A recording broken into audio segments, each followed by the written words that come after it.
자, 안녕하십니까. 임종욱 부동산TV의 임종욱입니다. 자, 이렇게 부동산 경기가 하락했을 때 여러분께서는 내 집 마련을 좀 더 저렴하게 하는 방법에 공부를 하실 건데요. 자, 오늘은 여러분들에게 이 급매물 잡는 방법에 대해서 설명해 드리도록 하겠습니다.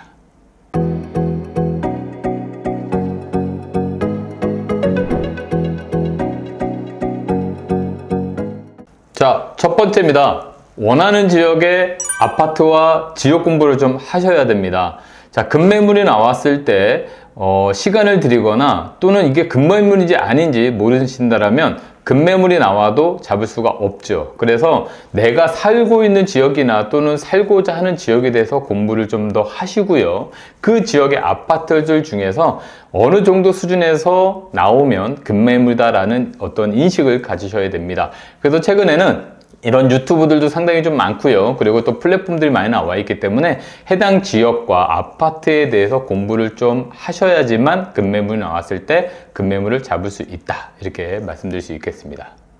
자, 두 번째입니다.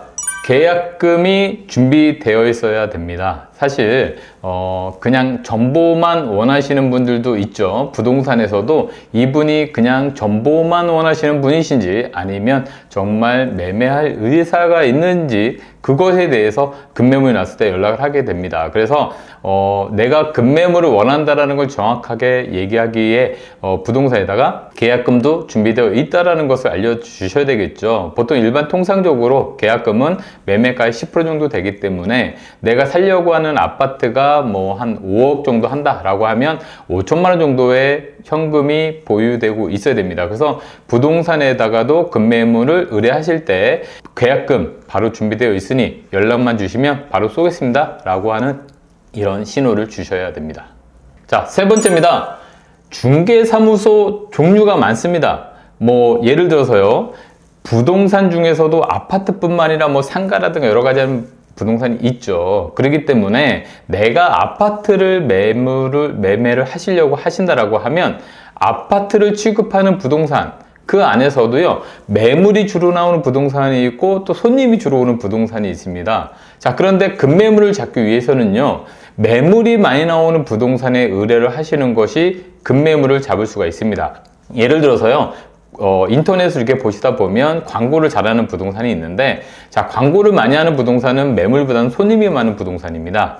자, 이렇게 손님이 많은 부동산은요, 대부분 매물이 있는 부동산과 공동중개라는 걸 하기 때문에 내가 급매물을 잡고 싶다라고 하면 매물이 많은 부동산에 연락을 해 놓으시면 매물이 있는 부동산에서 일단은 본인 손님을 소화를 시키고 못했을 때 손님이 있는 부동산과 공동중개를 합니다. 그렇기 때문에 연락을 먼저 받기 위해서는요, 손님이 많은 부동산이 아니라 매물이 많은 부동산에 의뢰를 해 놓으셔야지 급매물이 나왔을 때 바로 나한테 연락을 올 수 있습니다.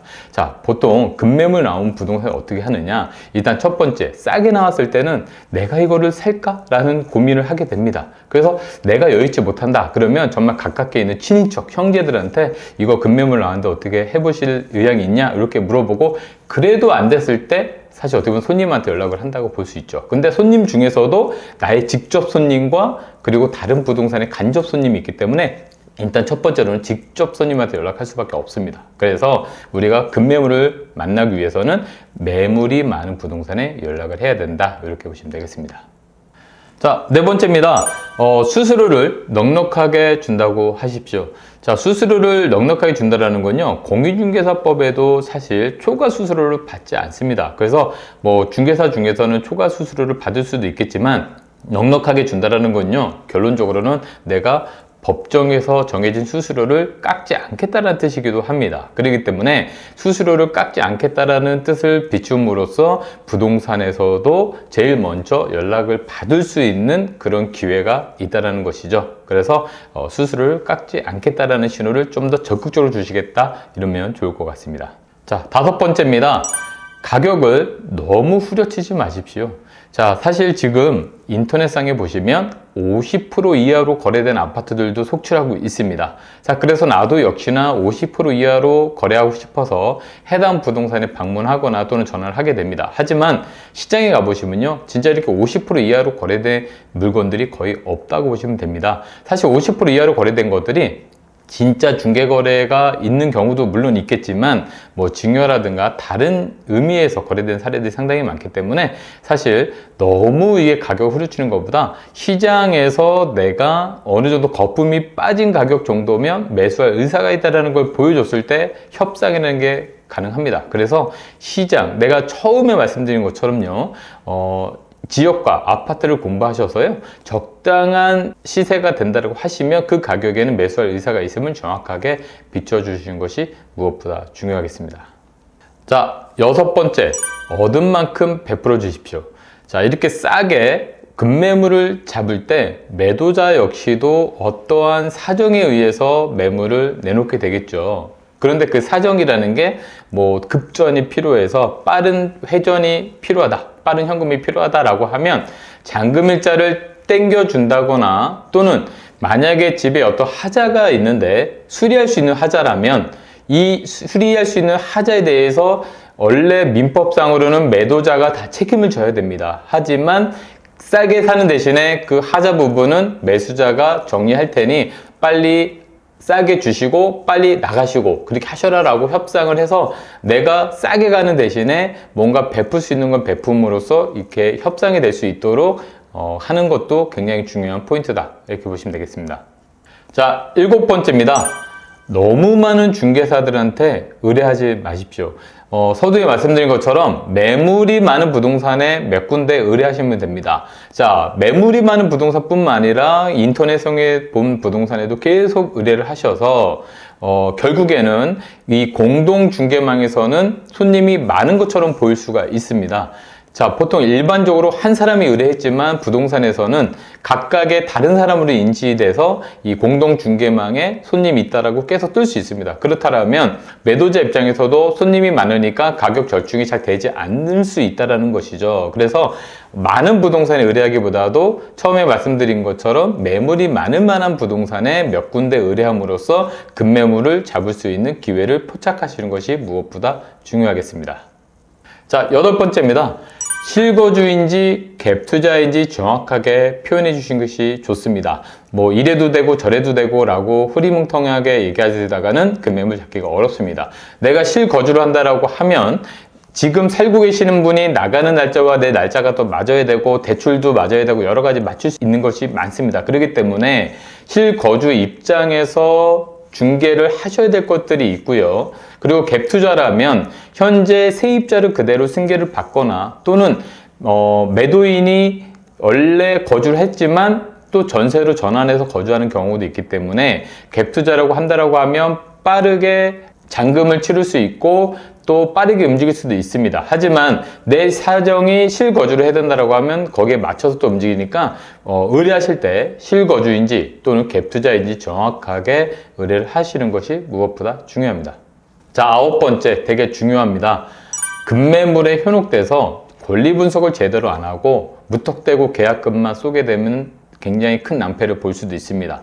자, 이렇게 급매물이라는 거는 매도자가 굉장히 급하다라는 뜻인데, 자, 이렇게 급하다 보면 물건에 어떤 하자가 있을 수 있습니다. 그래서 물론 중요한 하자에 있어서는 중개사가 어느 정도 조사를 하겠지만 책임은 궁극적으로 매수자에게 있습니다. 그렇기 때문에 이 급매물을 잡는 데 있어서 서두에 말씀드린 지역과 아파트에 대해서 충분히 숙지가 돼 있었다면 가격적인 부분은 메리트가 있다라고 판단이 됐을 때 바로 이 권리 분석을 들어가야 됩니다.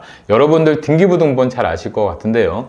등기부등본만 정확하게 확인하셔서 권리상의 문제가 없는지 보시고요. 그리고 또 계약 시점에서 이 매도인이 정확한 매도인인지 정확하게 확인하시면서 권리 분석을 하셔야지 싸고 좋은 물건을 잡을 수 있는 겁니다. 혹시 싸다고 덜컥 잡으셨다가 골칫거리를 잡게 되면 큰 낭패를 볼 수가 있습니다. 자, 마지막 10번째입니다. 자, 이 급매물뿐만 아니라 경매에도 관심을 좀 가져주시면 좋을 것 같습니다. 자, 경매라는 것은요, 여러분들이 알고 계시는 것처럼 매수자가 가격을 결정하는 거기 때문에 좀 더 부동산에 있어서 선행지수로 통할 수 있습니다. 그래서 경매에서 낙찰되는 가격을 보시고 급매물의 가격을 결정할 수도 있다는 것인데요. 자, 여기도 중요한 포인트를 좀 말씀드릴게요. 자, 경매에서는요, 낙찰가율이라는 게 있고요, 낙찰률이라는 게 있습니다. 자, 이게 뭐냐? 낙찰률이라는 것은요, 부동산 경매 시장에 나온 물건 중에 낙찰되는 경우를 얘기합니다. 그래서 낙찰률이 예를 들어서 50%다라고 하면 10개의 물건이 나왔을 때 5개가 낙찰이 된다는 뜻이고 나머지 5개는 낙찰이 되지 않는다는 뜻입니다. 자, 그리고 낙찰가율이라는 게 있는데요. 자, 이 낙찰가율은 뭐냐? 감정평가된 금액이 있고요. 예를 들어서 10억의 감정평가가 나왔는데 이게 5억에 낙찰이 되면요, 이거는 50%의 낙찰가율이라고 얘기를 합니다. 자, 그런데 이 감정가라는 것은요, 이미 물건이 경매시장에 나오기 한참 이전에 감정평가가 됩니다. 그래서 지금처럼 부동산 경기가 하락했을 때 감정평가가 부동산 경기가 좋았을 때 감정평가를 했다라고 하면 지금 현재 감정평가 금액은 상당히 높습니다. 그래서 지금 시세를 비춰봤을 때 50%의 낙찰가가 돼야 정상이다라고 볼 수가 있다는 것이죠. 그래서 보통 경매 사이트에는 이렇게 낙찰가율과 낙찰률이 있는데 여러분께서 보실 거는 이 비율보다는 그 금액을 정확하게 보시라는 겁니다. 그래서 해당 내가 원하는 지역의 아파트가 경매로 낙찰됐을 때 얼마에 낙찰됐는지 그거를 보시면서 내가 급매를 잡을 수 있는 해안을 만드시기 바라겠습니다. 자, 오늘은 급매물 잡을 수 있는 10가지 방법에 대해서 말씀을 드렸습니다. 자, 이렇게 급매물 10가지 방법을 통해서도 여러분들이 잡으셔야지 내 주머니에 부동산이 들어오는 것이지 사실 잡지 않으면 내 것은 아닙니다. 하지만 잘못된 물건을 통해서 오히려 더 낭패를 잡을 수 있으니까요. 여러분들께서 꾸준한 공부를 통해서 좋은 매물을 좋은 가격에 잡으셔서 성공적인 투자를 하시기 바라겠습니다. 자, 여기까지 시청해 주셔서 감사드리고요. 다음 시간에 또 뵙도록 하겠습니다. 감사합니다.